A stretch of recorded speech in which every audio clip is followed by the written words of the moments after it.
Au Cameroun, qui a des meilleures ressources humaines dans le monde, est donc entre les mains d'une équipe majoritairement médiocre, malhonnête et bandite. C'est ça notre problème. C'est que, imaginez Lucifer en train de diriger avec son équipe le paradis. C'est ça le schéma. C'est le paradis entre les mains des lucifériens, les majorités, les femmes d'Angola. Voyez le chef de groupe, le chef des lucifériens. Est-ce que vous n'êtes pas oui, mais je cite un. Parce que je suis au tribunal avec lui, vous le savez. Oui. Tout à fait. Et je le défie. 75 milliards des organisations, ça c'est frais. C'est vous. On dit que dans les réseaux sociaux récents, 60 milliards, ça a conçu une des meilleures universités actuelles du Sénégal. Tout à fait. Voilà ce que femmes offrent à son pays. Je peux tout accepter, qu'on me traite de tous les noms, sauf questionner mon patriotisme. C'est insupportable. Et surtout venant des gens, premièrement, qui n'ont jamais rien fait pour leur pays, et deuxièmement, qui ne savent absolument rien de ce dossier. Je crois qu'il faut qu'ils sachent ce soir qu'il y a des moments où il faut savoir respecter ce que les autres ont fait, même si on ne les aime pas. Et sur Bakassi, on a dit que j'ai gagné des milliards. Monsieur Dipita, votre insistance pour qu'on en parle me donne l'occasion de dire deux choses ce soir. J'ai pris des risques physiques dans Bakassi que beaucoup de gens qui parlent ne prendront jamais dans leur vie. Nous avons volé par hélicoptère de nuit. Tout le monde sait qu'après 15 heures, l'hélicoptère ne vole pas parce que l'hélicoptère ne vole pas de nuit. Pour nous poser à Manfé de nuit parce que nous venions d'une visite sur le terrain où nous sommes partis très tardivement. C'était d'ailleurs plus précisément de Djabane. Notre hélicoptère est tombé comme une pierre à Niami. Je suis sûr, vous ne savez pas où se trouve Niami. C'est une montagne de l'extrême nord, perdue dans la chaîne montagneuse, où nous allions voir un village qui avait été brûlé, alors que c'était un village camerounais. Nous voulions vérifier la véracité des faits avant de passer à la phase où on entamerait la démarcation. Je l'ai fait. Mais mieux, ou pire, ou mieux encore. Nous sommes partis de Maïdougouri, qui est la ville de l'extrême nord du Nigeria, pour Taraba State, qui est la ville qui est à la même hauteur que le nord-ouest. Et nous allions à Gembu. Gembu, c'est justement la ville nigériane où nous nous rendions. Vers Jalingo, qui est la capitale de Taraba State, mes camarades, parce que j'étais chef de délégation, ont fait un accident. Entre autres, Abanda, il est aujourd'hui décédé, paix à son âme. Mais les autres sont vivants, M. Akamba, ils ont fait un accident. Heureusement, finalement, au final, on se rendra compte que c'était pas très grave. Mais sur le champ, nous ne pouvions pas le vérifier. Je les ai pris dans la voiture. On est allé à l'hôpital Jalingo, il n'y avait pas de radio. J'ai voyagé de nuit pour arriver à l'hôpital de Fumbana à 4 heures du matin pour m'assurer qu'ils étaient en bonne santé et qu'il n'y avait pas d'hémorragie interne. Mais ça, c'est pas le plus grave. Le plus grave, c'est le jour où nous partons du Nigeria. Pour rentrer au Cameroun, et on nous guide sur une piste de trafiquants. La piste de trafiquants, les véhicules ne se croisent pas. Parce que c'est une piste creusée à la main. Une seule voiture peut descendre. Notre voiture était encastrée, c'était un 4x4. Nous sommes sortis à 1 heure du matin pour chercher dans les villages avoisinants si on pouvait trouver une hache pour enlever les racines qui encastraient notre véhicule. Quand nous sommes arrivés vers Sabongari, les populations étaient époustouflées, abasourdies parce que trouver des citoyens, j'allais dire presque normaux, dans de telles régions, c'était inhabituel. Et il y a des gens qui viennent questionner mon patriotisme là-dessus. On pouvait se noyer combien de fois vous êtes remonté après ces gens, Maurice Kamto? Non, je ne suis pas remonté. C'est peut-être l'occasion de leur dire ce que ça vous a rapporté aussi. Oui, ce soir, très ça bien, vous a rapporté. très bien, monsieur Dipita, merci. Dans Bakassi, je n'ai jamais eu de contrat avec l'État camerounais. Je n'ai même jamais. L'État vous a-t-il désintéressé je n'ai même. D'une quelconque manière? Déjà, attendez, pourquoi vous posez une question importante et vous me donnez l'impression que vous voulez pas que je voudrais expliquer clairement aux Camerounais ce qui s'est passé, parce que ça revient un peu trop souvent et justement les gens veulent diminuer, j'allais dire, la part de contribution que j'ai pu faire au service de mon pays pour ma patrie dans Bakassi, en disant que je me suis enrichi dans Bakassi. Permettez donc que je clarifie ce point. Je n'ai donc jamais eu de contrat. Parce que quand on vous dit que j'ai gagné, j'avais un contrat de 500 millions. On vous parle même de Brain Trust. À ce moment, quand j'ai démarré l'affaire Bakassi, le Brain Trust n'existait même pas. Et quand vous dites que j'ai eu un contrat rémunéré 500 millions de francs par an, avec un bonus à la fin de 5 milliards, c'est quand même, nous sommes devenus quoi dans ce pays? Je n'avais pas de contrat. Je n'avais même pas une lettre formelle écrite qui me disait, voilà, on vous confie le dossier Bakassi. Ça s'est fait au téléphone, je vous ai expliqué, en tout cas j'ai expliqué aux Camerounais que je suis entré dans le dossier Bakassi par un coup de téléphone du ministre d'État, Ferdinand Oyono, ministre des Affaires étrangères. J'étais à l'amphithéâtre à Douala en train de donner un cours. Le doyen de la faculté m'a appelé en disant, on vous appelle de Yaoundé. J'ai pris le téléphone et c'était le ministre d'État au bout du téléphone. Et il m'a dit, je voudrais vous voir. Et je lui ai dit, je peux être là vendredi. Il a dit, je vous attends. Vendredi, je m'y suis rendu et il m'a demandé si je voulais prendre en charge le dossier à la demande du président de la République, ce que j'ai fait. Monsieur Lipita, pendant tout le temps que j'ai travaillé dans Bakassi, nous étions traités comme des fonctionnaires camerounais lorsqu'ils se rendent en mission. Donc si nous allions au Nigeria, on calculait nos frais de mission comme des fonctionnaires camerounais qui vont en mission au Nigeria. Si nous allions à Paris ou à La Haye, on calculait nos frais de mission, chacun sur son grade, comme on le fait dans la fonction publique. Si vous êtes fonctionnaire de catégorie indistinct, on calcule vos frais de mission sur cette base. C'est connu. Et je le dis ici aujourd'hui, parce qu'à un moment donné, il faut que la vérité soit connue des Camerounais.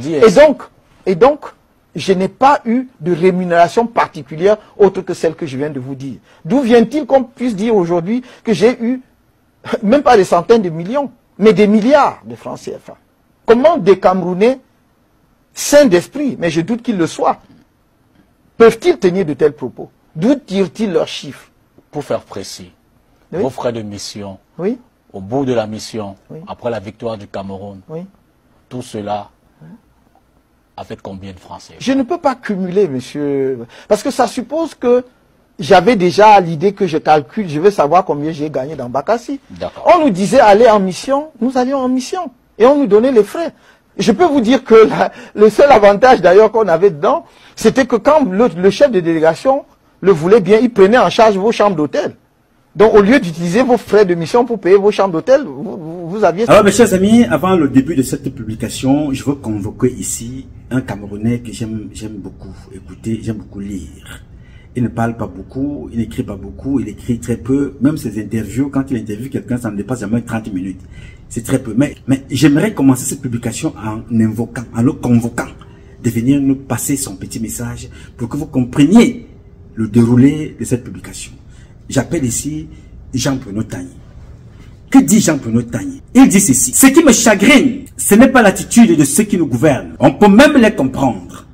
Ils se battent pour faire perdurer le système qui les nourrit. Ce qui est incompréhensible, c'est ce petit peuple misérable qui vit toutes sortes d'injustices et qui s'en accommode. Il trouve même les arguments pour soutenir les bourreaux.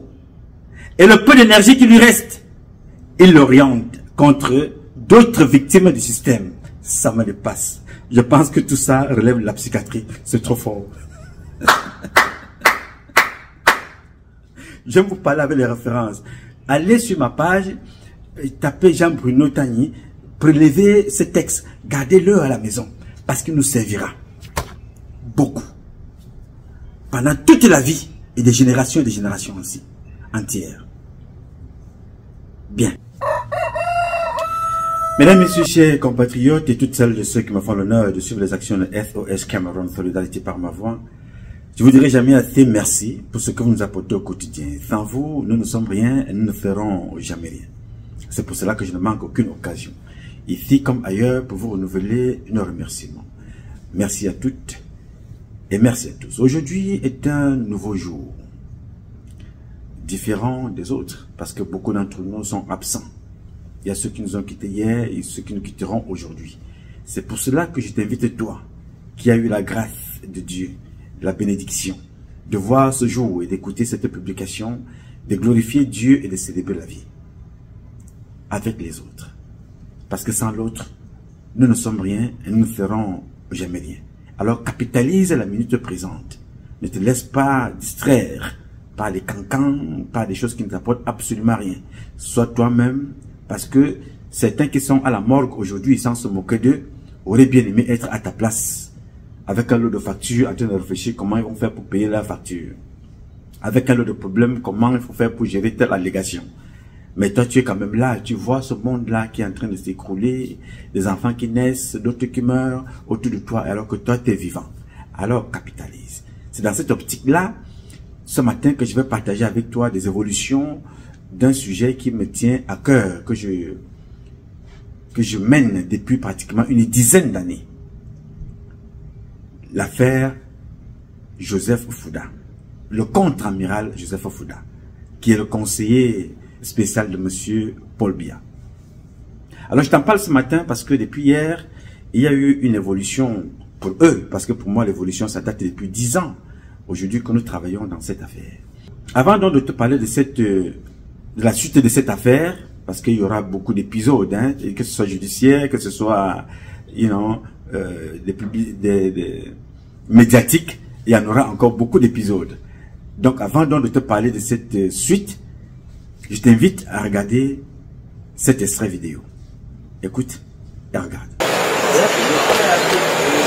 Sur son fauteuil roulant par infinité, robuste à l'apparence, mais aussi par ses faits d'armes d'escrocs encore présumés. Autour de lui, un réseau bâti avec 7 complices sur place au Cameroun et bien d'autres à l'étranger. Leur spécialité, faire miroiter des faveurs du conseiller spécial du président de la République, le contre-amiral Joseph Fouda aux personnalités et surtout du chantage.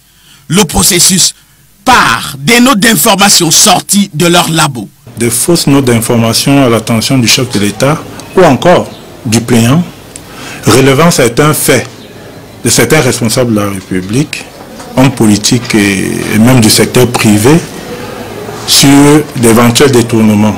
C'est un mode opératoire bien ficelé par ces individus qui consistait à partir de leurs informateurs dans certaines structures qui leur permettaient d'avoir des renseignements sur ces autorités, monter cette note d'information et commencer à faire chanter ces autorités.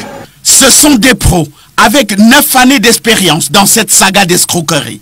Les victimes sont comptées en centaines. Et ça paye gros, à coups de milliards. Il y a parmi eux un qui, pour obtenir des exonérations dans la vente, dans l'achat du cacao et du café, des agréments pour la vente du pétrole en Centrafrique et du poisson, l'importation du pétrole, s'est fait estorquer, tenez-vous bien, plus d'1,5 milliard de francs. Par un numéro de téléphone, ils ont fabriqué au bout du fil un faux contre-amiral au même nom et fonction que le vrai. Le socle d'influence de toutes les exactions commises. Le cerveau de la bande joue le repenti.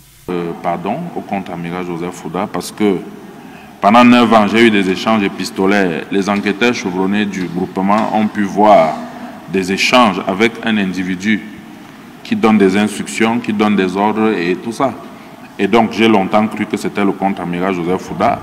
Et c'était je surnomme ça une vaste industrie du mal. Dans cette industrie du mal, il y a émission de fausses monnaies qui traversent les frontières.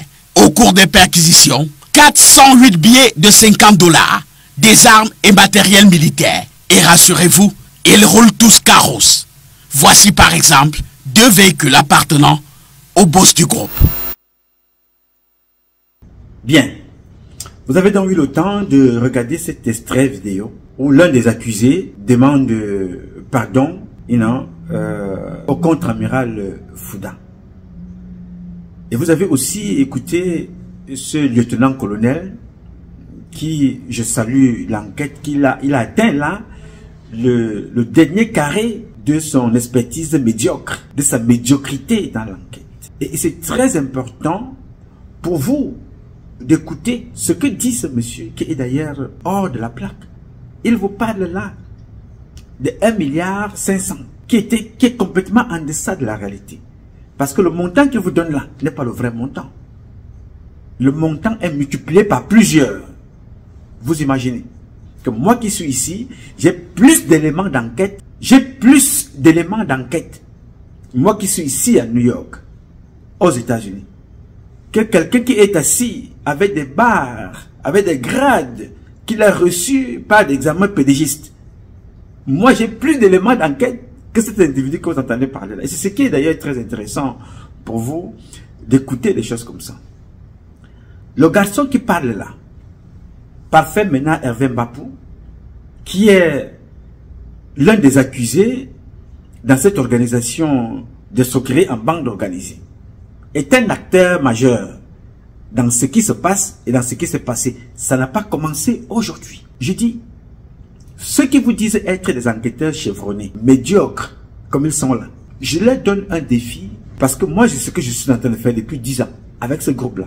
C'est moi qui dénonce ces gens-là depuis 10 années. C'est ce qui est important pour vous, jeunes gens. Apprendre le travail que vous avez à faire. Et quand vous le faites bien. Vous voyez que les gens sont incapables de vous donner des éléments. Moi, je parle ici, je parle dans un pays que vous connaissez, hein, l'Amérique. Le premier amendement, la liberté. Et cette liberté-là ne te permet pas de dire tout et n'importe quoi sans éléments de preuve. Parce que ce qui se passe là, pour eux, peut-être c'est un début du commencement. Moi, c'est la continuité de cette enquête qui date depuis 10 ans. Donc, les prélèvements se lèvent à hauteur des milliards et des milliards. Donc, avant que Ndongo n'arrive là où il est, par quel moyen, je ne sais pas, mais il y a eu des gens qui sont passés. Joseph Fouda, le contre-amiral, était toujours impliqué dans les mêmes choses. Donc, le jeune qui parle là, on l'a estorqué pour dédouaner, pour essayer de dédouaner le contre-amiral. Je dis, si ces gens-là ne peuvent pas étendre leur enquête en New York et en Europe, nous allons étendre cette enquête-là avec des résultats à leur niveau là-bas. Pour que chacun apprenne à faire son travail, comme le disait d'ailleurs Kamto Maurice un jour. Je peux tout accepter, qu'on me traite de tous les noms, sauf questionner mon patriotisme. C'est insupportable. Et surtout venant des gens, premièrement, qui n'ont jamais rien fait pour leur pays, et deuxièmement, qui ne savent absolument rien de ce dossier. Je crois qu'il faut qu'ils sachent ce soir qu'il y a des moments où il faut savoir respecter ce que les autres ont fait, même si on ne les aime pas. Voilà. Il faut qu'on apprenne à respecter ce que font et ce qu'ont fait les autres dans ce pays-là. Vous allez apprendre à respecter mon travail. Il y a des colonels en prison. Notez bien ce que je vous dis. Au Cameroun, il y a des colonels en prison. Vous avez la malchance que... Moi, je ne suis pas un enquêteur. Je n'ai pas fait les études de droit. Mais j'ai été formé à la recherche de l'information quand j'étais à la CEMIL. Et c'est ce que je suis allé faire à l'extérieur. C'est le malheur que vous avez.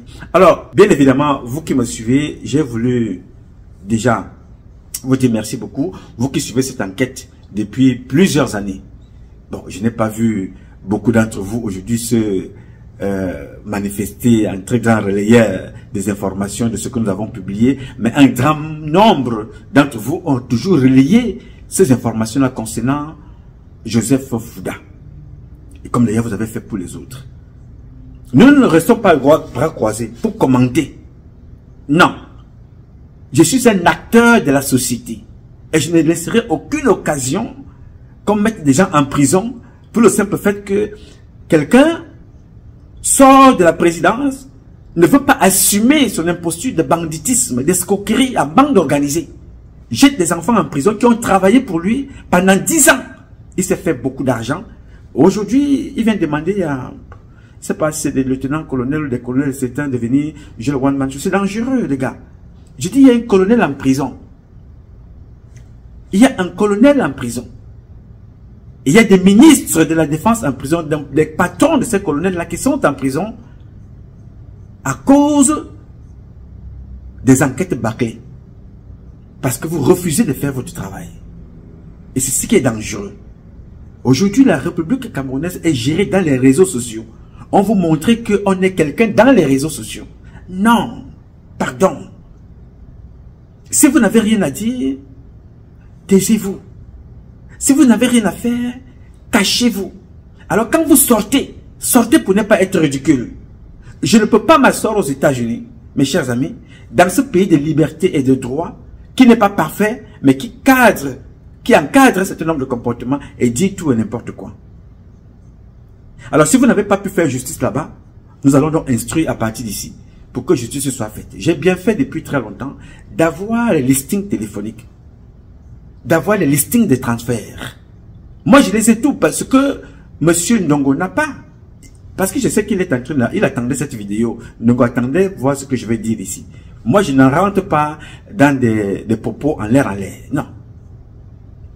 Je rentre dans des propos avec des éléments de preuve à l'appui.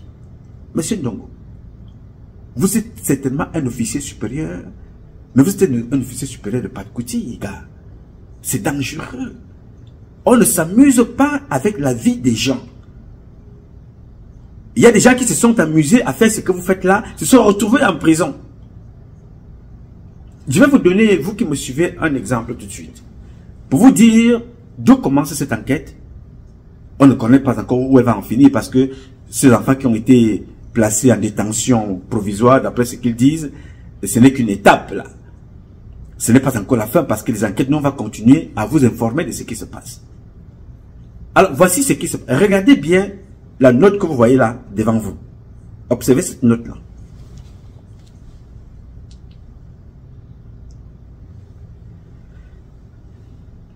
Regardez bien cette note-là. Je vais la fixer et vous allez la lire. Je vais lire cette note-là avec vous. Je vais en attendant enlever les lunettes de mon ami Augustine et mettre celles qui me permettent de lire avec vous ensemble. Vous regardez donc sur cette note, vous allez voir un procès verbal de la police concernant la même affaire. Ce n'est pas aujourd'hui. Cette affaire ne date pas d'aujourd'hui. Cette affaire date depuis 9-10 ans déjà. Que dit ce procès verbal? Le procès verbal dit ceci, République du Cameroun, je vous épargne ça. Procès verbal, police report, PV, numéro, DGSN, CAB, M, objet, audition de Bapou Parfait. Ménard Hervé. Son téléphone y est marqué. Alors que dit ce procès verbal? Écoutez attentivement pour voir. Moi, je ne veux pas vous dire que je suis un excellent enquêteur. Mais vous allez être fiers. En fait, pour ceux qui me suivent et pour les jeunes enquêteurs qui vont me suivre à la gendarmerie, vous allez apprendre à faire votre travail soigneusement à travers ce que je vous dis ici. Qu'un être humain doit faire pour mériter son travail.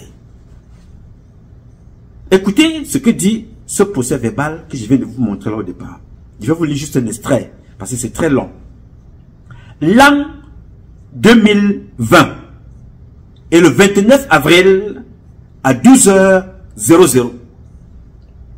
Nous, Meva, Vincent de Paul, commissaire de police, officier de police judiciaire, auxiliaire de monsieur le procureur de la République, auxiliaire de monsieur le procureur de la République, chargé d'études, assistant numéro 2, au cabinet de monsieur le délégué général à la Sûreté nationale, point, virgule.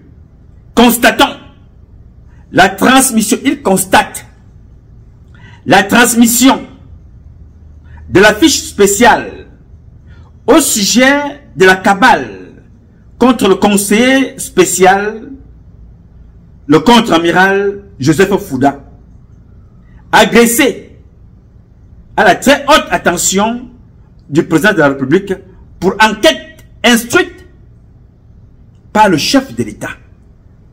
Je ne sais pas si vous comprenez ce qui se passe ici. Le document que vous avez là dit ceci. Nous sommes là, procès verbal. Nous sommes en l'an 2020. Exactement le 29 avril à 12h00. L'an 2020. L'an 2020. Il y a 4 ans en arrière. Et cette affaire dure depuis 9 ans. Que ces gens sont dans ce trafic. Et vous allez comprendre pourquoi. Ce colonel-là est un petit officier. Normalement, il doit revenir, même pas maréchal de logis. On doit le ramener à gendarme pour qu'il soit formé. L'an 2020 et le 29 avril à 12h00, nous, Meva, Vincent de Paul, commissaire de police, officier de police judiciaire, auxiliaire de monsieur le procureur de la République, chargé d'études, assistant numéro 2 au cabinet de monsieur le délégué général à la Sûreté nationale. Constatons, nous constatons la transmission de la fiche spéciale. Nous constatons la transmission de la fiche spéciale au sujet de la cabale contre le conseiller spécial, le contre-amiral Joseph Fouda, la fiche spéciale adressée à la très haute attention du président de la République pour enquête instruite par le président, par le chef de l'État. Donc, acte. Ils y vont donc, vu article, elle est vue. Je vais vous prendre là juste un autre extrait. On prend donc monsieur en question, monsieur Mbapou lui-même. C'est très long, le document est trop long, je ne vais pas vous le réciter ici, mais je vais vous expliquer. Question.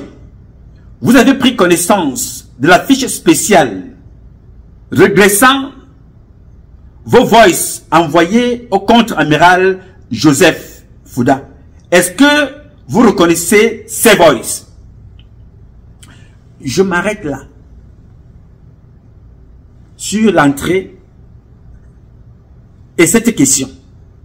Nous sommes en 2020.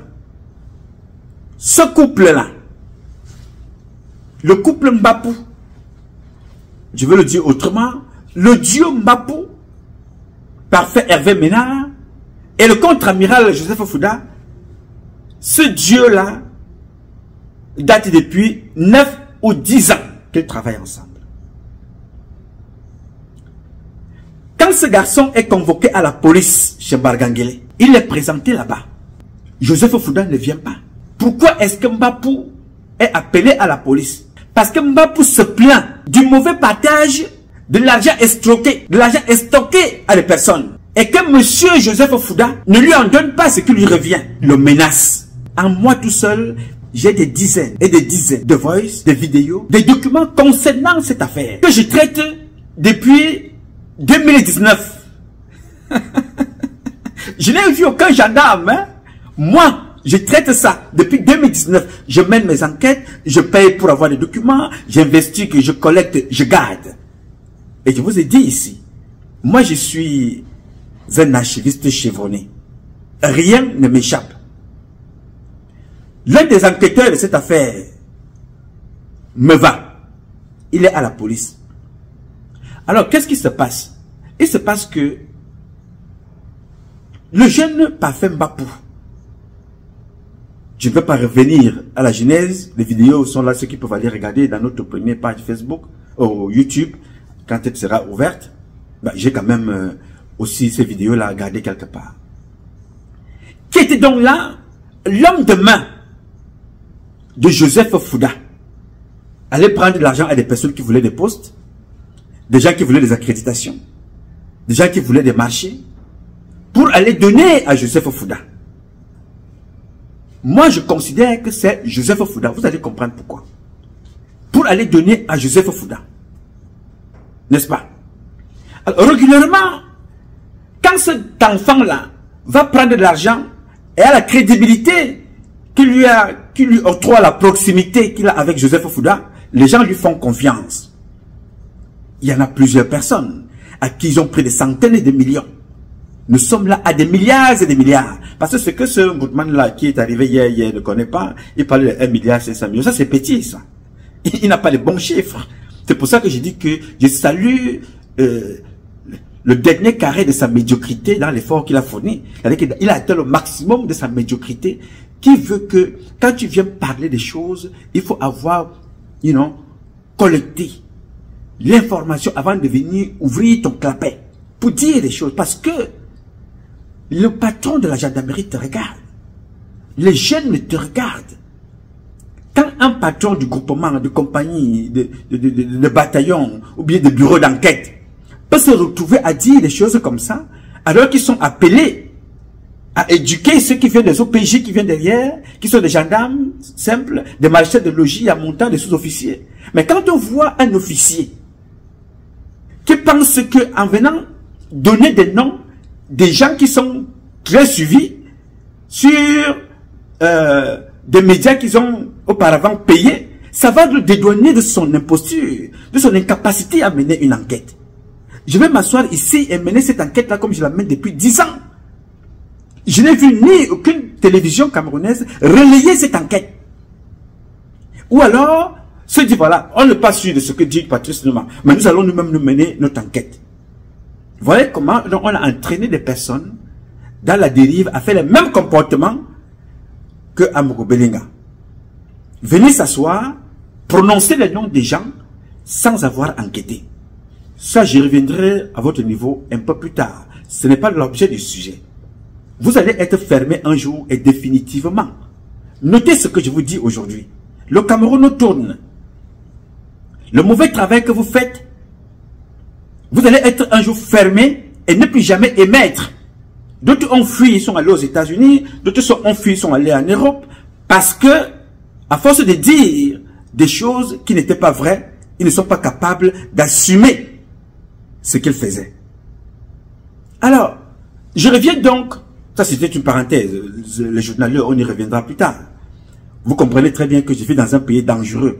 Donc quand on veut faire quelque chose, on peut faire une commission rogatoire, hein, c'est-à-dire qu'on dit voilà, ces gars qui ont volé l'argent ici, leurs acteurs sont, d'autres sont en France, d'autres sont aux États-Unis. On demande au FBI de les encercler et de contrôler les comptes, de regarder les téléphones, avec qui, les virements, et ainsi de suite. Il faut qu'on cherche ça. C'est comme ça qu'on fonctionne dans l'enquête, mon frère. Vous ne pouvez pas amener des gens comme moi à nous taire. J'ai vu pire que ça. N'est-ce pas? Alors, quand Parfait Mbapou décide de revendiquer ce qui lui revient de droit, dit mais non, je ne peux pas aller prendre de l'argent à des personnes. D'autres qui veulent être nommés, d'autres qui veulent être portés d'autres qui veulent être des généraux. Mais à la fin, toi tu ne me donnes rien. Alors, à force de parler ainsi, comme vous avez suivi dans l'un de ces voices que voici. Bonjour mon général. Je viens d'avoir des informations claires que mon déferrement est prévu et préparé. Donc voilà pourquoi vous-même à un moment vous m'encouragez à aller voir le colonel Ndongo, parce que vous savez qu'on doit me déférer. Mon général, je n'ai pas d'autre choix. Je n'ai pas peur, hein. Où je suis là, mon seul problème, c'est que mon état de santé est un peu précaire. Sinon, je n'ai peur de rien. Mais je n'ai pas d'autre choix que de me défendre. Et je vais me défendre contre vous. Je vais me défendre jusqu'à la dernière goutte de sang. Je vais me défendre contre vous, mon général. Je veux passer maintenant à la phase de l'attaque. Je ne suis plus dans la phase de discussion. J'ai tout fait. J'ai tout fait. Ce n'est pas par peur. J'ai tout fait pour que cette affaire s'arrête. Pour que vous essayez un peu, une seule fois de votre vie d'assumer, mais vous ne voulez pas assumer. Maintenant, vous devez, mon général, vous pouvez venir même, demander même qu'ils viennent en plein jour m'assassiner. Mais je vous dis que le monde va savoir ce qui se passe. Parce que quand je vous dis ça chaque fois, c'est comme si je vous faisais, c'est comme si j'étais en train de faire un chantage, comme si je ne vous ai rien demandé, je ne vous ai pas demandé de l'argent. Je ne vous ai jamais demandé de l'argent, je ne vous ai pas fait du chantage. Mais là, je suis obligé de me défendre. Vous voulez coller l'affaire, je ne sais pas comment, vous avez prévu me placer en déferment. Je dis bien que on va venir me porter de force devant le monde. On va me traîner au sol pour que je passe à un déferment. Et entre-temps, vous allez devoir vous connecter sur tous les sites internet du monde. Vous allez voir ce qui va être dit. C'est devenu trop. Je ne veux plus passer à la phase de négociation avec vous. Ne m'appelez même plus. N'appelez plus quelqu'un qui est proche de moi. N'essayez même pas de vouloir intimider qui que ce soit. Parce que moi, vous n'allez pas m'intimider. C'est moi qui vous le dis. Je vous dis, je vais d'abord vous envoyer à vous-même quelque chose là tout de suite. Vous avez pris 100 millions chez Ngakam. Vous avez pris 35 millions et vous avez pris 65 millions. C'est le lendemain. Quand je suis allé avec mon petit frère, je suis resté dehors, il est entré. Je suis resté, je me suis dit, mais voici la maison telle que Ekassi décrivait, c'est la maison de Ngakam. Je suis resté, j'ai dit dans mon cœur, vraiment, regardez, un monsieur minable. Vous n'avez même pas honte. Vous n'avez même pas honte. Et vous m'avez dit quoi? Je sais que je suis radin. Mais gardez votre radinerie. Mais laissez les gens tranquilles. Quand les gens travaillent avec les personnalités, c'est pour avoir la protection. Hein? Tous les hauts responsables ici, là, les hommes qui sont avec le chef de l'État, là, ils ont les protégés ici qu'on ne touche pas. Mais vous n'avez... C'est-à-dire que vous utilisez les gens. Vous utilisez les gens, mais quand il faut assumer, vous ne pouvez plus assumer. Vous allez me tuer aujourd'hui, c'est moi qui vous dis ça. Imbécile que vous êtes là. Un homme sans cœur, un idiot comme ça là. Vous pensez que moi j'ai peur de vous? Vous m'avez bien regardé. Les gens, comme vous avez la chance de passer sur un fauteuil roulant, hein, je jure, c'est que je vous guette là, j'attends que vous sortez là, je vous arrête, je vous abatte de mes propres mains et je vais me livrer à la gendarmerie ou à la police. Comme ça, les Camerounais vont au moins vont respirer. Vous avez tous trahi le président de la République. Tous. Toutes choses. Nomination, argent, service, argent.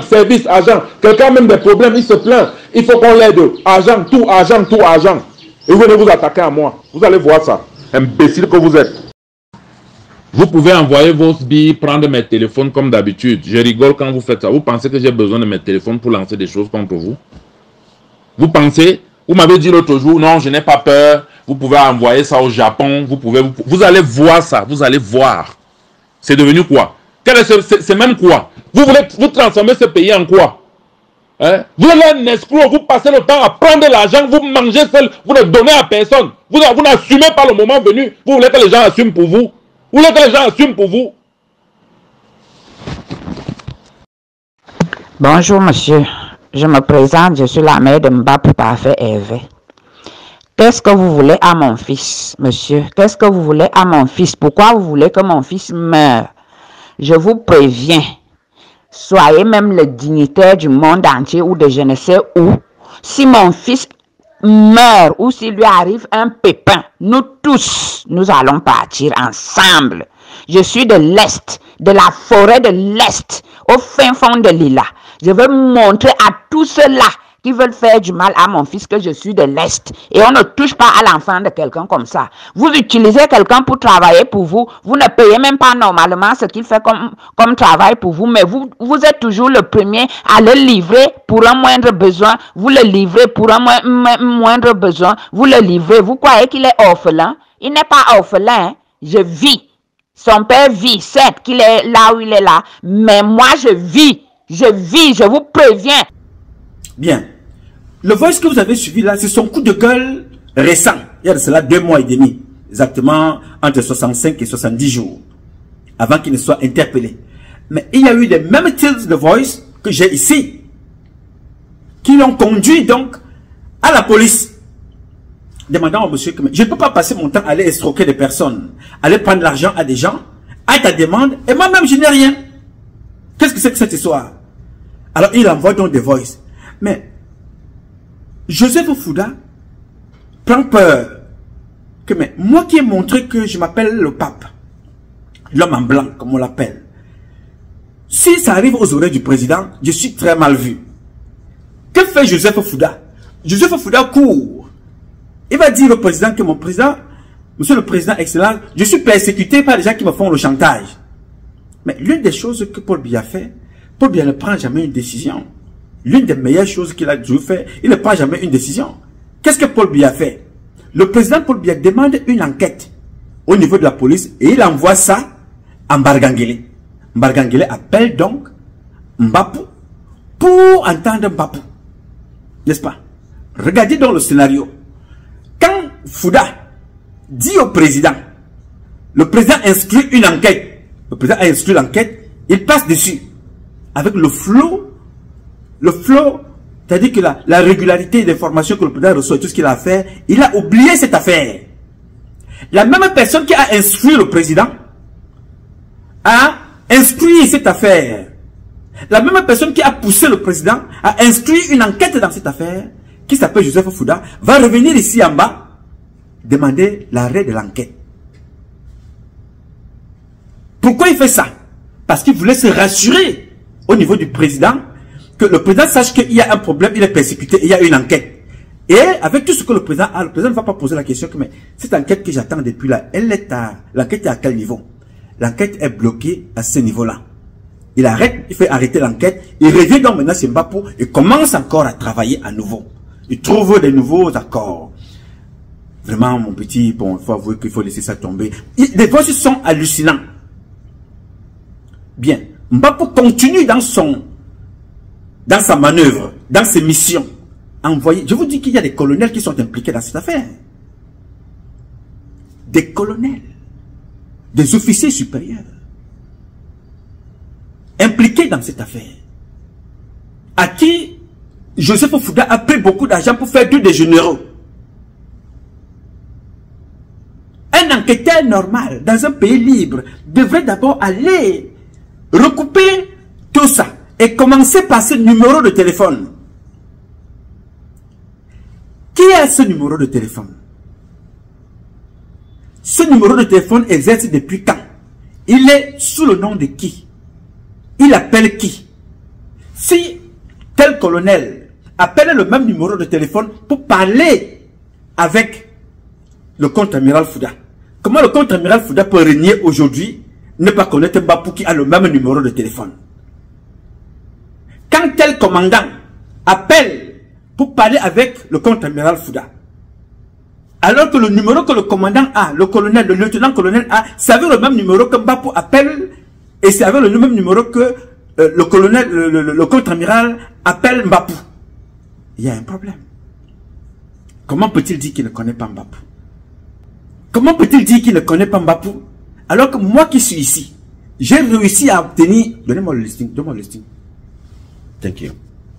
J'ai réussi à obtenir le listing téléphonique du même numéro qui communique avec la plupart des personnes. Le même listing communique avec les mêmes personnes, y compris le ministre Kecha.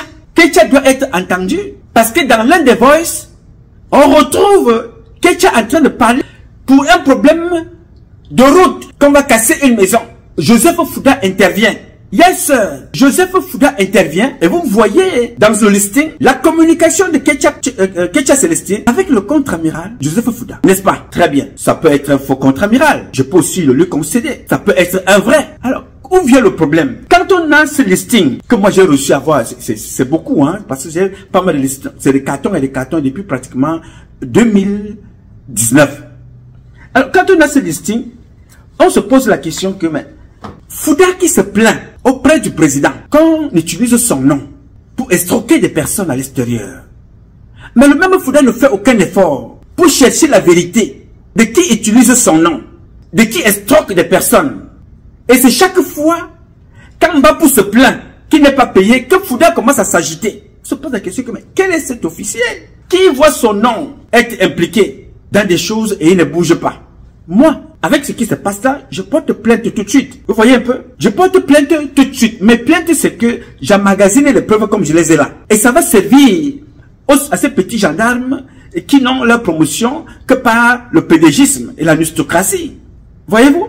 Donc, quand vous entendez parler de la plainte qui fait arrêter Mbapou, Mbapou fait partie des gens qui ont écrit cette plainte. Lui-même. C'est ce qui est bizarre. La plainte passe entre les mains de Mbapou au quartier. Passe entre les mains d'un lieutenant-colonel, autre qu'on appelle Haïssi. Vous comprenez? Mais maintenant, la confrontation. Joseph Fouda ne vient pas à la confrontation. Vous accusez des personnes, vous ne venez pas à la confrontation. Vous faites une confrontation au téléphone. Oui, monsieur, mon contre-amiral, mon général, nous sommes ici, ça c'est enregistré par eux aussi, les mêmes gendarmes. C'est ce qui est bizarre. C'est que les mêmes gendarmes savent qu'ils ont affaire à un patron voyou, mais ils jouent le jeu au point de casser les carrières et les vies des jeunes. Nous sommes ici avec Haïssi. Est-ce que vous connaissez ce temps Haïssi? Il dit qu'il ne connaît pas Haïssi. Il ne le connaît pas. Il ne connaît pas Haïssi. Alors que c'est Haïssi qui a fait porter la plainte. La plainte est passée par les WhatsApp, la plainte est passée de main à main, y compris par l'une de ces personnes qui s'appelle Awana. Son chauffeur, son garde du corps, je ne sais pas, qui s'appelle Awana. Donc tout le monde connaît. Avec lequel Haïssi est en contact, Parfait est en contact. Tous ces gens-là sont en contact.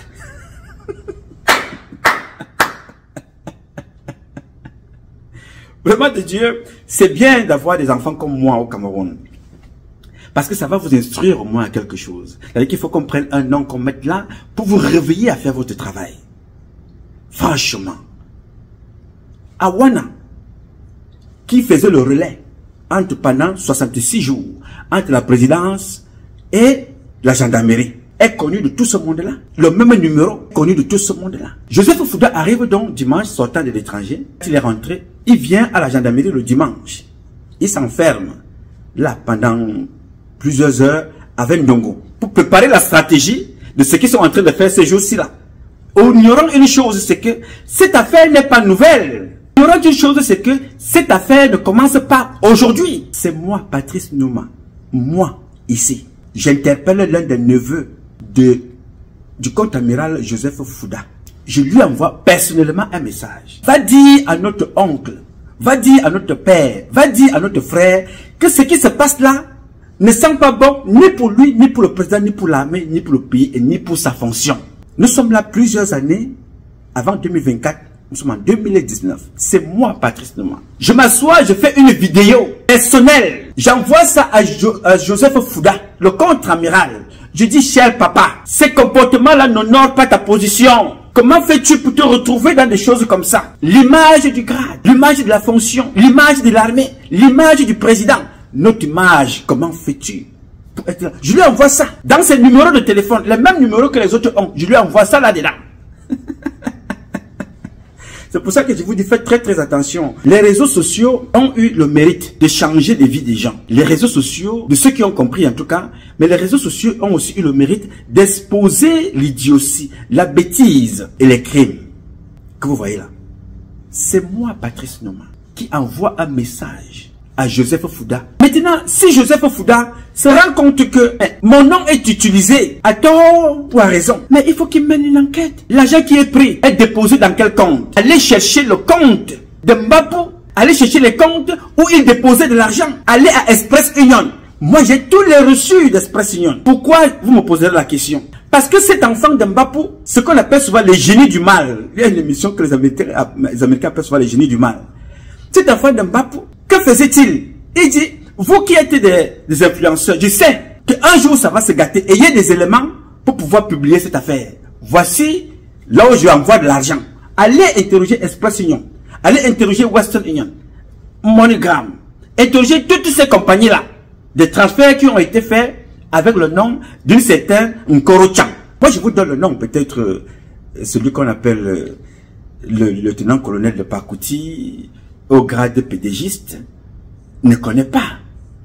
Gars, s'il y a une enquête que j'ai menée avec jouissance en croisant le pied, en buvant un peu d'eau, c'est cette enquête-là. J'ai mené cette enquête avec plaisir. Allez à Western Union, Express Union, MoneyGram, cherchez Nkoro Chan, cherchez So Almami. Je ne peux vous donner pour le moment que ces noms-là. Je ne vous parle pas du petit frère de Parfait. Je ne vous parle même pas encore de celui-là. Non, ça c'est un autre domaine. Parce que c'est eux qui sont donc allés déposer les derniers 100 millions qu'ils ont pris. Ils sont allés déposer 98 millions quelque part dans un compte à Douala. Moi j'ai des éléments. Comment faire ce colonel de Pakouti, là, PDGiste, pour ne pas avoir des informations? Vous nous amenez à exposer votre imposture. Et c'est ce qui est bien parce que ça éduque les autres. Oui, monsieur. Vous devez mener des enquêtes qui permettent au président de comprendre avec qui il travaille. Quand vous ne le faites pas, tout se repose sur le président de la République. Moi, je vis dans un pays dangereux où je ne peux pas dire des choses sans preuve à l'appui. Je me suis arrangé à voir les listings. Et il y a des officiers au Cameroun qui, connaissant comment fonctionne celui qu'on appelle Joseph Fouda, ont vite fait d'aller récupérer les listings aussi. Ils ont ça avec eux. Alors, je voulais ici attirer ton attention. Toi qui nous suis, eux peut-être c'est le début de cette enquête. Moi c'est la continuité. Si tu t'appelles Fouda, l'homme qui parle à l'oreille du président, et qu'on utilise ton nom à l'extérieur, tu ne mènes pas d'enquête. Tu ne retrouves pas de quoi est-ce qu'il est question. Et tu t'assois quand l'un de tes partenaires te dit que non, moi je ne reçois pas ce qui me revient. Tu décides d'aller te plaindre pour tenter d'intimider, pour camoufler. Il y a un problème. Il y a des colonels qui sont poursuivis. Aujourd'hui, d'après les informations qui sont données par les gendarmes eux-mêmes. L'un des gendarmes qui envoie le message. Écoutez le message, hein. Il envoie à l'un de ses frères, un autre gendarme qui m'a été transféré. Oui. Bonjour, officer. Je n'arrive pas à comprendre ce que recherche exactement le contre-amiral Fouda. Maintenant, il veut incriminer l'un de nos grands frères colonels qui n'a rien à voir dans cette affaire. Tout simplement parce qu'il a eu le mérite de lui rappeler qu'il faut que tu règles cette affaire rapidement pour que tu ne sois pas exposé. Aujourd'hui, il instruit qu'on ait fait des rondes chez ce colonel, qu'on le persécute, voire même l'arrêter, pour qu'il porte la casquette de celui qui utilise illégalement le nom du contre-amiral. Vous comprenez ça? Ça, c'est un gendarme qui écrit. C'est-à-dire, on leur demande de porter cette affaire et de poser cette affaire sur la tête d'un autre colonel. Un autre bêtis. Le colonel, le lieutenant-colonel pédégiste que vous avez vu est un bêtis. Le contre-amiral est bêtis. La plupart des enfants qui sont impliqués dans cette affaire sont des bêtis. Leur président est bêtis. Le gendarme qui gère cette affaire, Galaxy Toga, le patron de la gendarmerie, est bêtis. Le colonel qu'on demande d'aller arrêter pour mettre ça sur sa tête est aussi bêtis. Vous voyez un peu? C'est ça qui est grave et c'est ça qui est injustif. Et c'est pour ça que je vous dis que c'est très intéressant de voir ce cirque-là se passer, de voir que donc Paul Biya a donc été entouré par des brigands, des bandits depuis 42 ans. C'est-à-dire des enfants qui sont nés dans le banditisme, grandissent dans le banditisme, entrent dans l'armée dans le banditisme, commencent aujourd'hui dans l'armée à appliquer des méthodes de banditisme pour servir des clubs de bandits. Voilà ça. Je dis, l'enquête est tellement minutieuse, que des généraux sont impliqués. Des généraux. Des voitures ont été achetées par l'armée, offertes. Des voitures entières, une voiture neuve, offerte au contre-amiral. Vous avez des gens, il y a un autre là qui a été l'autre jour agressé au parcours Vita. Le colonel Fouda Jean-Jacques, qui a été agressé. Quand on regarde même peu, si je regarde très bien, je ne peux pas assumer ce que je dis concernant cette agression, mais ça ressemble aussi à un coup monté. Parce que Fouda Jean-Jacques est l'une des personnes qui a donné beaucoup de millions, qui était soi-disant, devait être envoyé à monsieur Joseph Fouda, le contre-amiral. Vous comprenez? Moi, je vous donne les noms, j'ai des documents, j'ai des transferts, j'ai des vidéos, j'ai des échanges qui nous ont été donnés par les mêmes personnes, l'audio, les mêmes personnes avec lesquelles ils communiquaient. Vous vous souvenez très bien, il n'y a pas très longtemps, j'ai fait une émission avec un enfant que j'ai interrogé en direct. C'est comme ça que j'ai fonctionné avec tous. Transparence. Je te pose des questions, tu réponds, je garde. Parce que ça va servir. Le colonel Fouda Jean-Jacques, qui a été agressé l'autre jour au parcours Vita. Son agression, bien qu'on nous dise que son agression, c'est un fou qui l'a agressé, ça me paraît quand même assez curieux. Parce que le colonel Jean-Jacques Fouda, il est impliqué dans cette affaire, comme étant l'une des personnes qui a déboursé beaucoup d'argent pour donner au contre-amiral Fouda, parce qu'il faut qu'il porte général. N'est-ce pas? C'est moi qui vous dis ça ici. Moi, j'ai des éléments. Moi, je ne parle pas comme le colonel pédégiste. Vous voyez? Alors, quand tu t'appelles Joseph Fouda, et que tu vois que ton nom est donc impliqué illégalement dans des choses comme ça, n'est-ce pas, depuis 2019, depuis 2017, 2016, tu aurais fait, mieux fait de trouver, de chercher à comprendre ce qui se passe. Non, il n'a rien fait. Vous n'avez pas fait l'exploitation des lignes téléphoniques. Vous avez suivi en France le président Sarkozy être appelé, ses téléphones sondés, au point où on a trouvé que le véritable nom du président Sarkozy, dans son réseau, avec l'un de ses avocats, il s'appelait Bismuth. Je pense Paul Bismuth, quelque chose comme ça. Le président de la République. On a enquêté. Mais au Cameroun, les enquêteurs sont incapables d'aller chercher le listing téléphonique où on vous dit que non, ils sont allés chercher, mais il y a certaines pages qui n'existent plus. Nous les avons, ces pages-là. Si le président de la République vivait encore, il aurait envoyé une équipe me rencontrer. Je leur donnerais le compte rendu avec des éléments de preuve à l'appui.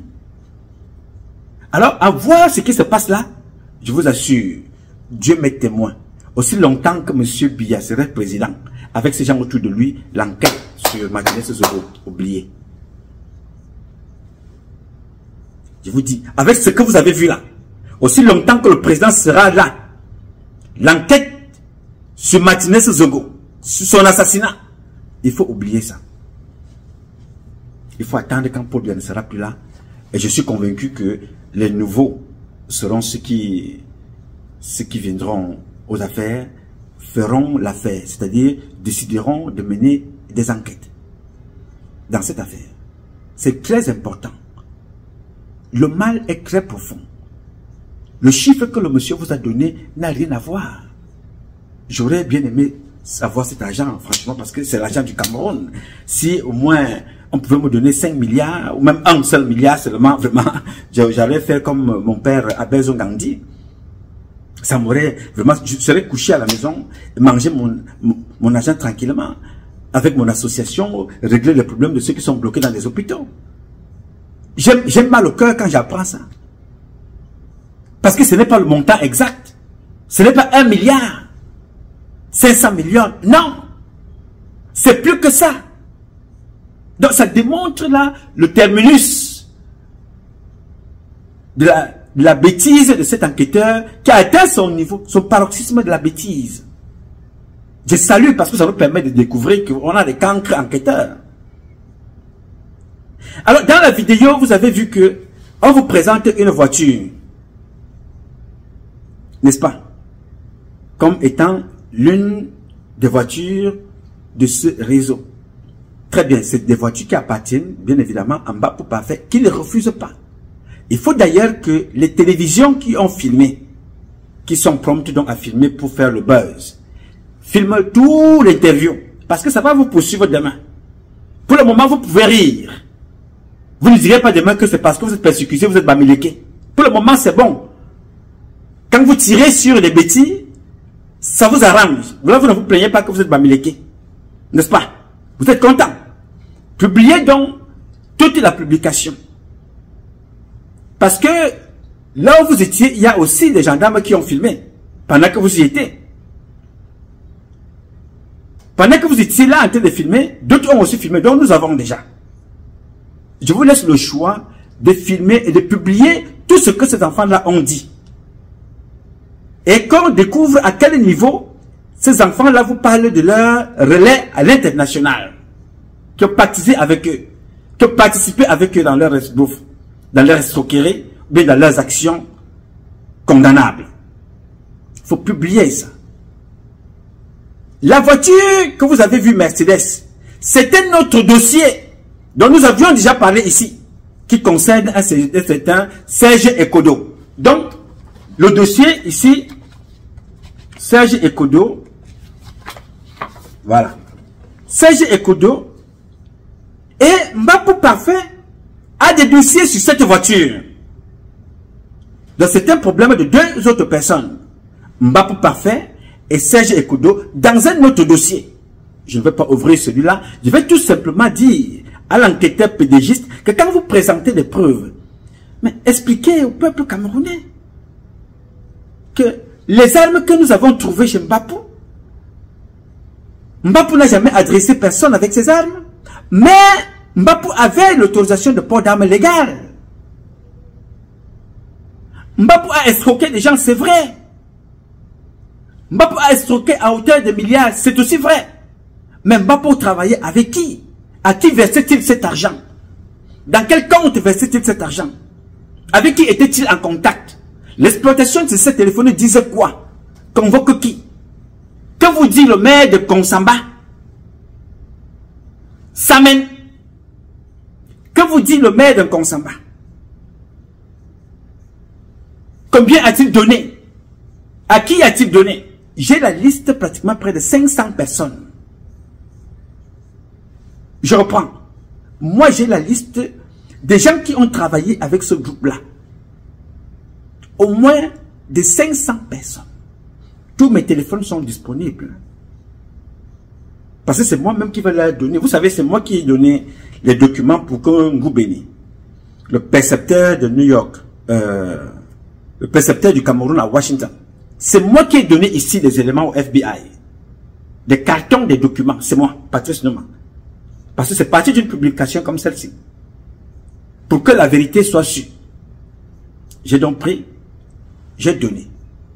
Il a été envoyé. Là, au moins, le président de la République était sommé par le département d'État. Moi, j'ai des éléments de ce que je dis. Je vous ai éduqué ici. Je vous ai habitué à dire des choses avec des éléments de preuve à l'appui. Donc, l'autorisation de port d'armes de Mbapou, il faut que le colonel, le lieutenant-colonel pédégiste mette ça à votre disposition. Et qu'il vous dise d'où viennent les voitures de Hervé Mena Mbapou. Qui vous explique ça. Qui vous dise qu'il a l'autorisation de port d'armes. Et qui vous publie ça aussi. L'escroquerie est avérée. Il escroquait des gens au compte de qui? Quel est son réseau? Quel est le rôle de Ngakam?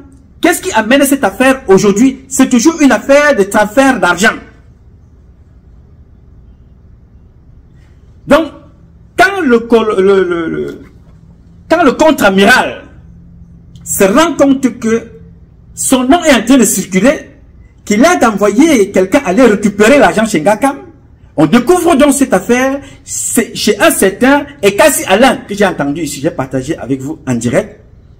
Le contre-amiral prend peur. Il dit que l'affaire est en train de prendre des proportions très compliquées. Ce n'est pas le contre-amiral qui écrit la plainte. C'est un colonel qui connaît le contre-amiral, qui connaît Mbapou. Son nom c'est Aïssi. C'est lui qui écrit la plainte, qui conduit tout ce monde-là en prison. Et donc tous ces gens-là se connaissent.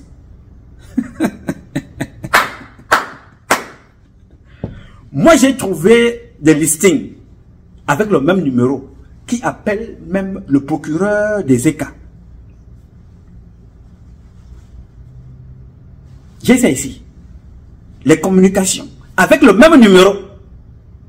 Alors, vous savez, à un certain moment, on se dit, voilà, il faut trouver un moyen pour ne pas humilier l'État à ce niveau-là. C'est dit, ok, mon colonel, mon général, mon capitaine, mon commandant, régler ce problème-ci, c'est moi qui propose à Fouda. J'interpelle un officier supérieur. Je lui dis, mon général, il n'est pas interdit dans le renseignement de traiter avec des bandits, des voyous, pour la quête de l'information. Mais c'est dangereux si vous traitez avec ces enfants pour escroquer et abuser le peuple camerounais. C'est très grave. J'envoie, moi, personnellement, Patrice Numa, dans les téléphones, monsieur le colonel de Pakoti et pédégiste, allez regarder les téléphones ou bien les emails. Patrice Numa, qu'est-ce que tu es merveilleux. Le Seigneur a fait de toi un enfant incroyable. C'est moi qui envoie plusieurs vidéos au contre-amiral en lui rappelant ce que je vous dis là.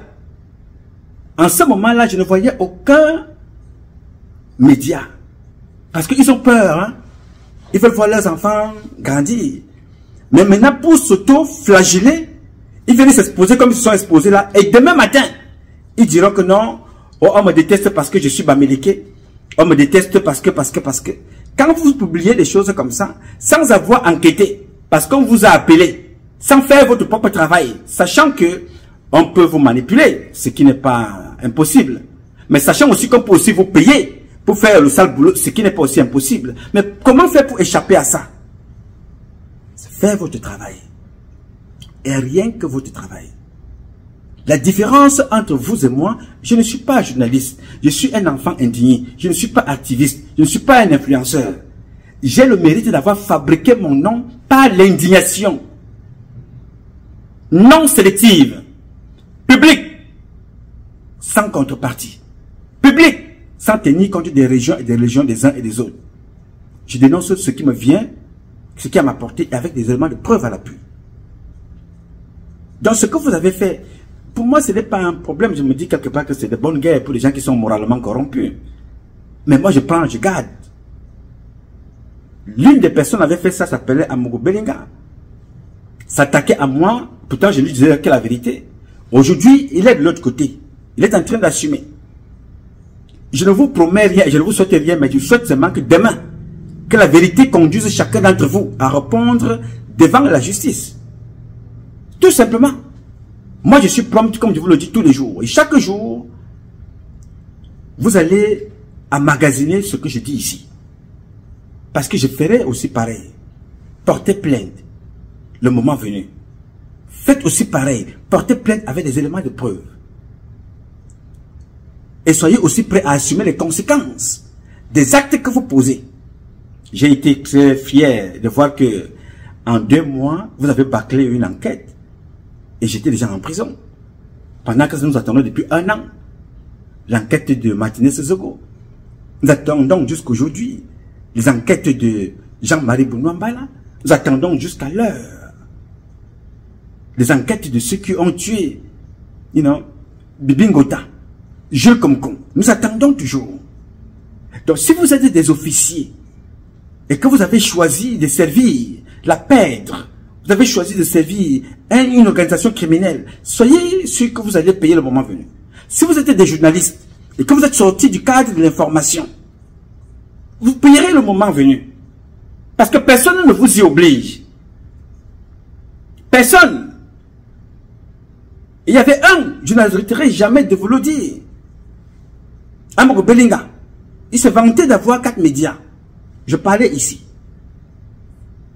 Il y avait beaucoup comme vous là, qui publiaient dans son média. Ils ont été chassés avant que lui-même, après ça, lui-même a été jeté en prison. Faites très très attention les gars. Vous n'aurez pas des enfants comme Patrice Nouma, nombreux dans ce pays. Ceux qui assument leur comportement, ceux qui décident d'exposer leur vie pour sauver celle des autres. J'ai choisi de me consumer comme une bougie pour vous éclairer. Alors faites très très attention. Moi je ne m'attaque jamais à un activiste. Certains sont payés pour déstabiliser les autres, chacun y payera le moment venu. Je n'ai pas envie de perdre mon temps avec ce qui ne m'apporte rien. J'ai surtout envie de prendre beaucoup de temps pour éclairer vous autres qui me suivez. Beaucoup de temps pour vous éclairer, vous sensibiliser, dénoncer, informer, proposer aussi des solutions. Donc, j'ai voulu pour cette première partie attirer votre... Enfin, cette énième partie de cette affaire, attirer votre attention. Mais avant de conclure cette publication, je voudrais vous lire ce que j'ai lu au début de cette publication qui doit accompagner chacun d'entre vous au quotidien. Le propos de Jean-Bruno Tagny. J'ai l'impression que beaucoup d'entre vous récitent, mais n'arrivent pas encore à comprendre. Que disait Jean-Bruno Tagny? Ce qui me chagrine, ce n'est pas l'attitude de ceux qui nous gouvernent. On peut même les comprendre. Ils se battent pour faire perdurer le système qui les nourrit. Ce qui est incompréhensible, c'est ce petit peuple misérable qui vit toutes sortes d'injustices et qui s'en accommode et trouve même les arguments pour soutenir les bourreaux. Et le peu d'énergie qui lui reste, il l'oriente contre d'autres victimes du système. Ça me dépasse. Je pense que ça relève de la psychiatrie. C'est trop fort. Il ne peut pas y avoir au Cameroun un texte aussi pur qui décrit qui est le Camerounais. Tu fuis le Cameroun, tu vas en exil parce que tu es persécuté. Mais tu arrives en exil, tu commences à t'attaquer à ceux qui dénoncent ceux qui nous persécutent. C'est ça. Tu es au Cameroun, tu souffres. Au lieu de soutenir ceux qui sont là pour soutenir, pour dénoncer tes mauvaises conditions de vie, tu t'associes à ceux qui te font souffrir pour t'attaquer à ceux qui dénoncent tes conditions de vie. C'est ce que ce garçon dit ici. Jean-Bruno Tagny. Je vous assure, cette phrase, dans le Cameroun de demain, fera l'objet d'une étude dans des universités, dans des écoles élémentaires, primaires, au jardin d'enfants, pour comprendre des comportements à ne pas adopter. C'est ça, ce garçon-là, Jean-Bruno Tagny. C'est lui qui dit ça ici. Ce qui me chagrine, ça le chagrine. Ce n'est pas l'attitude de ceux qui nous gouvernent. On peut même les comprendre. Comme moi, je peux comprendre Joseph Fouda. Je peux comprendre un colonel comme celui qui est le colonel PDG. Je peux le comprendre. Ils se battent pour faire perdurer le système qui les nourrit. Ce qui est incompréhensible, c'est ce petit peuple misérable qui vit toutes sortes d'injustices et qui s'en accommode. Et il trouve même les arguments pour soutenir les bourreaux. Et le peu d'énergie qui lui reste, il l'oriente contre d'autres victimes du système. Ça me dépasse. Je pense que tout ça relève de la psychiatrie. C'est trop fort. Alors il faut prendre beaucoup de précautions pour faire un certain nombre de choses. Surtout beaucoup de courage. Ne perdez jamais le temps. Capitalisez votre temps avec ce qui vous apporte quelque chose. Vous verrez, n'est-ce pas, que des personnes avec qui et pour qui vous vous battez, comme disait ce monsieur, Jean-Bruno Tagny, venez vous mettre le poison dans la nourriture. Alors que vous vous battez pour eux. Et vous verrez des personnes avec lesquelles, comme d'ailleurs l'a été, Patrice Lumumba, Thomas Sankara, avec des personnes que tu crois que ce sont des activistes, des gens qui mènent des Camerounais indignés, ce sont des influenceurs qui ont choisi de se mettre aux côtés de... Ce sont ceux-là même, pour des miettes, pour des broutilles, des journalistes, pour des miettes qui vont sacrifier la vie de leurs, des gendarmes, pour des miettes qui vont tuer les leurs, des hommes politiques de l'opposition, pour des miettes qui vont tuer les leurs, les hommes politiques du parti au pouvoir, pour des miettes qui vont sacrifier les leurs. On passe là donc à côté des valeurs qui sont des nôtres. C'est pourquoi nous devons lutter. La préservation des valeurs. La préservation de l'être le plus cher à Dieu, l'humain. Il est devenu un loup pour l'autre. Et je voudrais attirer votre attention là-dessus pour conclure en disant, nous allons continuer les publications sur cette affaire qui est très importante. Le président de la République partira un jour. Je convoque Charles Atebe Yene qui disait qu'avant qu'il ne parte, il faut qu'il sache que s'il a échoué en tant que président, pas en tant que papa. Parce que si Paul Biya échoue en tant que papa, moi, son fils, j'ai la responsabilité parce qu'un père n'échoue pas. Mais en tant que président, qu'il comprenne le rôle que Joseph Fouda a joué à ses côtés. Le rôle que Joseph Fouda a joué aux côtés du président, un rôle néfaste. Il n'est pas seul, ils sont nombreux. Des officiers supérieurs qui ont passé toute leur vie à mentir pour protéger Joseph Fouda. Dans les corps d'armée, dans la gendarmerie, dans l'armée. Pour protéger, couvrir ses impostures, son mensonge et ses escroqueries. Sont là aujourd'hui. Et demain matin, vous allez les voir sacrifier. Et la seule chose que ce monsieur sait faire, c'est d'aller écrire pour demander qu'on affecte les gens. Vous allez voir les prochaines affectations. Certaines personnes seront affectées tout simplement parce que, ils ont dit, voilà, je ne mange pas de ce pain, ce n'est pas normal ce que vous faites.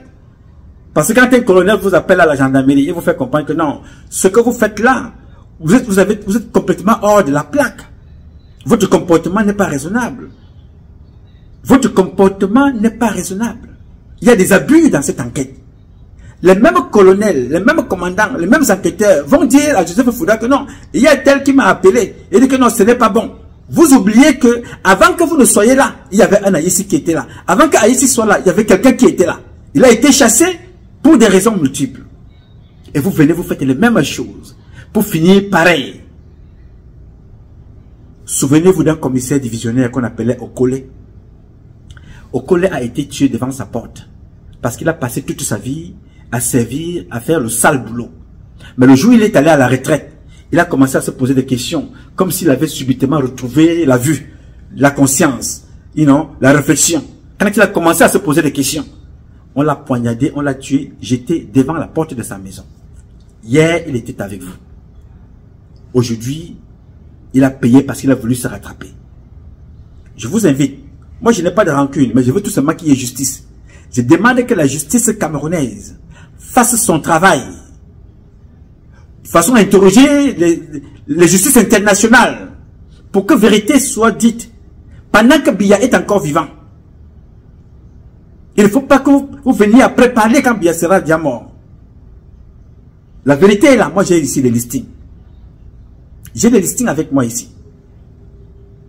Si Fouda Joseph se sent quelqu'un qui est usurpé par Mbapou, par Alain Ekassi, par ces jeunes-là, mais depuis 10 ans, depuis plus de 10 ans, le montant que ce colonel donne là, au colonel whatever Pédésis donne, mais ça n'a rien à voir avec le montant réel. Nous sommes là à des milliards et des milliards. Donc je suis le seul ici qui se consume pour vous éclairer. Et c'est celui-là que toi tu as trouvé. Venez indexer mon petit. Est-ce que tu te regardes quand tu fais ça? Moi qui publie ça, ce que fait Fouda depuis 10 ans, je dénonce ici. Je dénonce ses enfants. Je dénonce mon imposture. Je dénonce l'humiliation qu'a vécu sa femme avec sa propre complicité. Pendant 10 ans, chez Fouda seulement. Et je vais vous donner une confidence. Je vais vous donner une confidence. Si le numéro là n'est pas vrai, ça va vous laisser de marbre, n'est-ce pas? Mais pas moi. Si le numéro dont on parle, qui appelle, avec lequel Fouda communique, n'est pas un vrai numéro, c'est avec le même numéro qu'il a joué Mbapou un jour pour que Mbapou m'appelle. Vous savez pourquoi? Moi j'ai les archives, hein. Moi je ne suis pas comme ceux qui racontent des choses sans preuve. Il demande à Mbapou de m'appeler parce que j'avais publié ses enfants sur ma page Facebook. Allez regarder l'année. C'est lui qui demande à Mbapou de me joindre parce que j'avais publié le même comportement, le vol dans sa maison, le détournement, le comportement de ses enfants sur ma page Facebook. Il avait saisi Mbapou avec quel numéro? Moi j'ai le listing. J'ai le listing. S'il n'est pas concerné, il joignait Mbapou comment? Avec quel numéro joignait-il Mbapou? Comment a-t-il fait pour que Mbapou m'appelle pour me parler de ses enfants? Si c'était quelqu'un d'autre qui utilise le numéro du contre-amiral, est-ce qu'il allait s'intéresser des enfants du contre-amiral? Je peux les publier, je peux raconter tout ce que je veux. Mais pourquoi ce faux numéro-là va-t-il s'intéresser sur des enfants qui ne sont pas ses enfants? Et que le même faux numéro se retrouve entre les mains de Fouda Joseph qui s'intéresse sur ses propres enfants. Vous ne trouvez pas qu'il y a un problème? Il y a un problème, n'est-ce pas? Moi, j'ai sollicité les neveux du contre-amiral, direct ou indirect, qui travaillent dans l'armée, des années en arrière, pour attirer leur attention, qu'aller dire à notre oncle là, que ce qui est en train de se passer là n'est pas digne d'un militaire de son rang, n'est pas digne de quelqu'un qui travaille aux côtés du président. Et dans cette affaire Mbapou, j'ai envoyé des voices. Allez lui dire de régler cette affaire-là. Ça n'honore pas la personnalité qu'il incarne aux côtés du président. Et que s'il travaille avec ses enfants, qu'il a instruit dans la délinquance, dans l'escroquerie, qu'il sache que ça sera un boomerang demain. Moi, les voices sont là. Si les gens font leur travail honnêtement, ce colonel-là, vous allez trouver des voices. Chez Mbapou, chez le colonel Fouda. Vous allez trouver des vidéos entières de quelques minutes envoyées moi-même au colonel Fouda. Il dit, ah papa, elle n'est bien au soin, la honte. Il faut sortir des comportements comme ça. Ça n'honore pas le président. Moi, Patrice Noma. Ok. Donc, il faut faire très très attention, vous jeunes, quand vous faites des choses. Ceux de nos parents qui sont en prison, vous avez des colonels qui sont en prison, n'est-ce pas? Hier, ces colonels-là répondaient aussi aux instructions de certains, sans peut-être réfléchir, n'est-ce pas? Ils sont en prison aujourd'hui. Et ces responsables-là sont aussi en prison. Vous devez donc apprendre à faire attention à vos comportements. Parce que, je vous dis tous les jours, apprenons par observation. Notre environnement doit nous instruire. Apprentissage par observation de notre environnement. Ne faisons pas les mêmes bêtises que les autres. Visiblement, vous n'apprenez pas. Vous êtes dans la quête et la conquête des vues. Moi, je ne fais aucune publication pour attendre des vues. Vous voyez donc que mes publications, aujourd'hui, me donnent un crédit que je publie sur cette affaire depuis 10 ans. Je vais vous publier l'indignation de Mbapou Il y a de cela 2019. Lui-même il donne la date. Dans la prochaine publication. Vous allez comprendre. Alors il faut faire très très attention, les gars. Le monde vit avec beaucoup de violence. Ne la tirez pas vers vous. Le monde vit avec beaucoup de manipulation. N'en soyez pas un des acteurs. Si vous avez été un jour victime de la manipulation, évitez de contribuer pour détruire les vies des autres. Moi, je n'ai pas pitié ou peur de ma vie. Parce que si tu as peur de ta vie, tu ne peux pas t'exposer comme je le fais. Mais j'aime bien ce qui se passe parce que ça vous permet, vous autres, de voir donc comment on peut déconstruire une vérité. Avec votre concours pour tuer la vérité, détruire les vies humaines. Vous contribuez d'une façon directe, tout simplement parce que votre mot, je veux voir mes enfants grandir. Mais vous attaquez à l'autre, vous croyez que l'autre est un animal.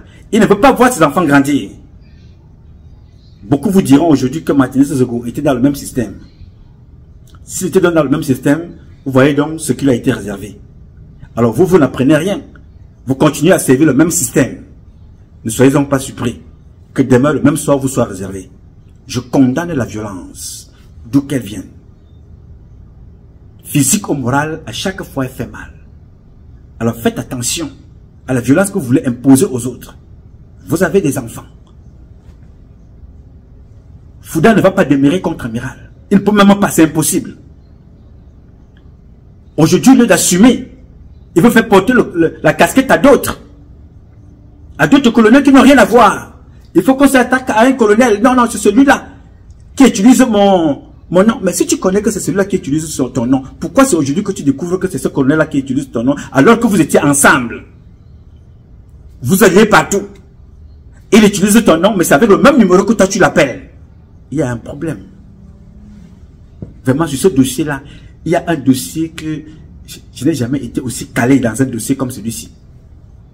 Il y a ceux qui ont opéré sur ce dossier-là, donc Bapou et ses camarades, et il y a moi qui connaisse la profondeur de ces dossiers. La seule chose que j'ignore, c'est comment l'argent a été partagé. J'aurais bien aimé, franchement, j'aurais bien aimé avoir une quote-part importante. Malheureusement, c'est ça qui me fait mal dans cette affaire. Parce que je rame pour avoir de l'argent dans notre organisation, pour aider les filles qui sont bloquées dans les hôpitaux, alors que les gens se partagent des milliards. Des comptes sont jusqu'au Sénégal. Des comptes on retrouve à Dubaï. Mais vous venez vous asseoir ici avec des galons que vous ne méritez pas. Vous parlez des choses comme ça, gars. Non, vous pouvez être un commandant pauvre. Mais il faut qu'on retienne quelque chose. C'était un très bon enquêteur. C'était quelqu'un qui ne faisait pas plier les chines. Vous pouvez être un très bon colonel et très mauvais enquêteur. Et c'est ce que est aujourd'hui le lieutenant-colonel Ndongo. Ce qui est important, c'est que vous, Ndongo, vous ne connaissez pas d'où vient, d'où va et où a commencé cette enquête. Vous avez exécuté des ordres qui vous ont été donnés. Vous avez pris des personnes pendant 66 jours pour certains.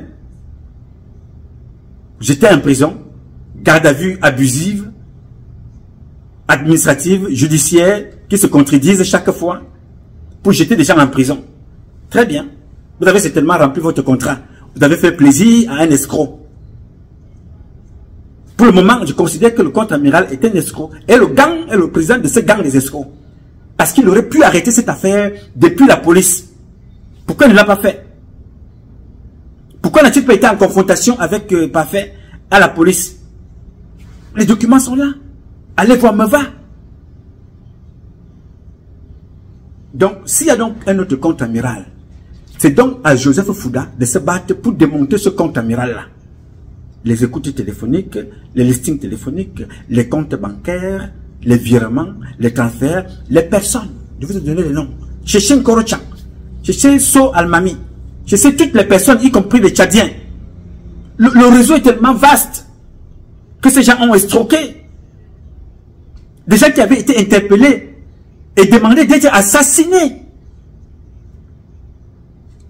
J'ai dit, le Tchadien, le frère de Idriss Déby, qui avait été interpellé dans les locaux d'un service de renseignement, demandé qu'il fallait l'assassiner. C'est ce que Joseph Fouda demandait. Mais il n'a pas été assassiné. Donc vous comprenez donc que si on cherche certains colonels pour les assassiner, parce qu'on veut tuer ce colonel-là, pour qu'on dise demain que non, celui-là a été suicidé parce qu'il a compris qu'il a été pris main dans le sac. Faux. Certains colonels sont recherchés aujourd'hui qui sont concernés dans cette affaire parce qu'ils ont su la véritable mission, le véritable rôle que joue le contre-amiral, que c'est un imposteur, c'est un escroc. Alors il est embêté d'apprendre que un colonel qui a toujours cru que le contre-amiral était là, en haut, et qui méritait tout le respect. Et que ce colonel-là découvre aujourd'hui que le contre-amiral est impliqué dans les histoires d'escroquerie du quartier.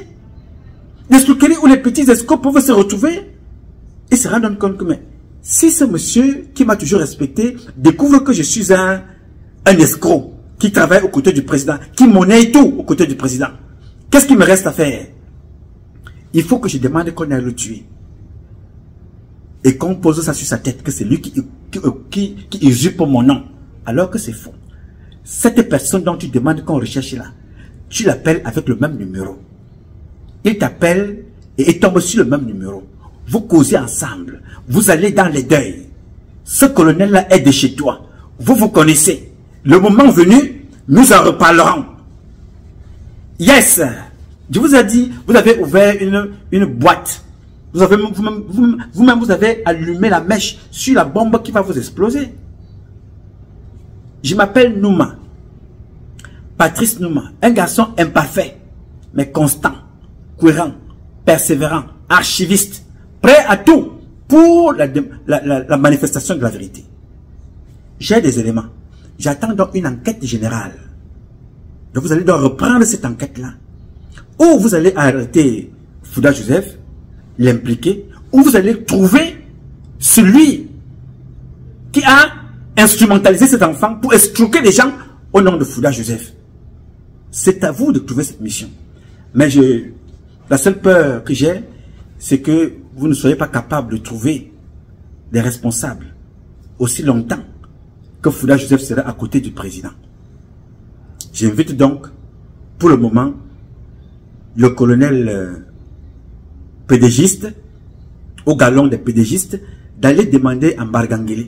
Je sais que vous allez le faire, c'est pour ça que je vous envoie là-bas, puisque vous ne connaissiez pas.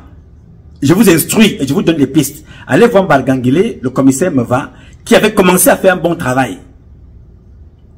Posez-lui les questions et cherchez à savoir pourquoi à cette époque-là, Fouda Joseph n'avait donc pas été là pour la confrontation. Avez-vous, il fait la confrontation au téléphone, je ne connais pas tel, je ne connais pas tel, mais il vient le dimanche. Est-ce que vous trouvez que c'est sérieux? La confrontation, c'est que les gens sont là, les enquêteurs sont là, pour une confrontation, pour que le juge puisse apprécier ce qui a été fait. Tu ne peux pas aller faire la confrontation, toi tout seul dans un bureau, sans les avocats de la contrepartie. C'est toi qui appelles l'enquêteur, c'est toi qui cause avec l'enquêteur, c'est toi qui invite l'enquêteur, c'est toi qui instrumentalise l'enquêteur. Est-ce que tu trouves que c'est normal? Ça ne fait pas sérieux. Ça biaise l'enquête. Ça influence même l'enquêteur. Tu peux trouver une circonstance atténuante pour l'enquêteur que vous avez à côté de vous. Celui qui parle l'oreille du président, qui vient vous dire qu'il faut faire telle chose. Aussi longtemps que le président n'a pas chassé au Fouda, il va vous marcher sur la tête. Il vous dira même d'aller tuer vos femmes. Vous allez le faire. Parce que vous dites que non, on va vous chasser. Il ira dire ici au président, il ira dire ça. Je vous comprends. Je peux trouver une circonstance atténuante. Mais sachez que si vous avez mis tout sur votre côté, de votre côté, mais vous détruisez les vies de l'autre côté, pour l'intérêt d'un individu qui a détruit la vie du président, le pouvoir du président, abuser les militaires et le peuple camerounais et abuser la justice. Vous devez en tenir compte aussi. Mais comme chaque chose a toujours une fin, cette fin-là est donc arrivée. Ça doit nous permettre, pour vous c'est la fin, pour d'autres c'est la continuité, pour d'autres c'est le début du commencement. Moi c'est la suite. Plus le temps passe, plus je vous éclaire. Après cette publication, je vais donc vous chercher dans mes archives les publications de cet enfant qu'on appelle Mbapou. En 2019, il se plaignait déjà, et il parlait, et il dénonçait. Vous allez comprendre.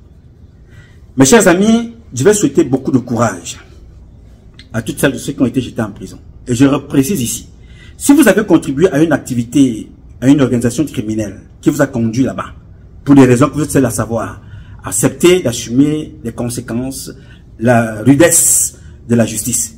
Mais vous avez aussi pour mission de dénoncer toutes celles de ceux qui ont contribué avec vous dans cette opération d'escroquerie qui était certainement au service d'un individu nommé Joseph Fouda, contre-amiral. C'est à lui de démontrer que ce n'est pas lui. Ce n'est pas à vous de démontrer que ce n'est pas lui. Parce que vous avez travaillé avec quelqu'un, avec une identité bien précise. Vous avez parfois rencontré certaines de ces femmes. C'est à lui donc de démontrer que ce n'était pas lui. Mais dans la clarté, dans l'honnêteté, dans la vérité, pour l'intérêt de la justice et du peuple camerounais. J'ai dit. J'ai dit. Alors, mes chers compatriotes, ce combat est un combat de tous et de chacun pour un intérêt commun. C'est avec la volonté des Camerounaises et des Camerounais que vous êtes et la bénédiction de Dieu que nous vaincrons. En attendant, le combat continue. Ce combat continue parce qu'un Cameroun nouveau est possible, chacun dans son domaine respectif. J'ai choisi mon domaine. Dénoncer, s'indigner, sensibiliser, informer, proposer, contribuer au changement de notre pays. Et je sais que chacun d'entre vous dans son domaine respectif participera à la libération du Cameroun, à redonner à ce pays ses lettres de noblesse et faire de ce pays-là la capitale du paradis, ce qui a toujours été le rêve de nos ancêtres. J'en suis convaincu. Vous réussirez cette mission. Vous pouvez compter sur moi, bien entendu. Je suis un archiviste. Aussi longtemps que Dieu me donnera la vie, je ferai ce qu'il me revient de faire pour être de la partie, contribuer à l'élévation de notre pays, à la transmission des valeurs, à la valorisation de nos valeurs culturelles, traditionnelles, éducationnelles. Vous pouvez compter sur moi. Je m'appelle Nouma, Patrice Nouma. Je réponds au 001 551 666 1027. I love you, but God love you more. Thank you.